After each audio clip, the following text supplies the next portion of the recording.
The man claimed that every time he performed magic tricks, he would bleed from all 7 orifices. Dr. House didn't believe him, so he asked House to pick a card from the deck. House casually selected the 6 of spades and then put it back in the deck, curious to see how the man would find this card. However, the man suddenly slammed the entire deck against the glass door, resulting in only the Jack of Hearts sticking to the glass. House mockingly said, "That's not the card I chose." Before he could finish speaking, the 6 of spades appeared behind the Jack of Hearts. Even more incredibly, this card had somehow entered between the double-paned glass. Just as House was about to ask the man how he accomplished this, the man suddenly began bleeding. Seeing this, House immediately ordered an MRI scan, firmly believing the man's bleeding was due to illness rather than related to magic.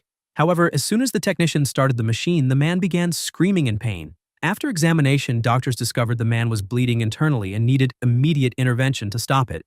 However, after searching extensively, they still couldn't find the specific site of bleeding. Upon learning this, House immediately demanded exploratory surgery. His subordinates thought House had lost his mind, since there was no obvious bleeding point inside the man, suggesting the bleeding was likely caused by a chronic condition. Nevertheless, House insisted on putting the man on the operating table and began feeling around inside the man's abdomen. Just as everyone was questioning his actions, House pulled a key from the man's stomach. Incredibly, the man had metal objects inside him and had gone through an MRI machine. Surviving was already a miracle. House believed this key was the cause of the man's bleeding and told him, "After your blood transfusion, you can go home." However, just as the man was preparing to leave the hospital, a doctor stopped him. It turned out that this doctor had discovered bleeding near the man's heart while he was unconscious.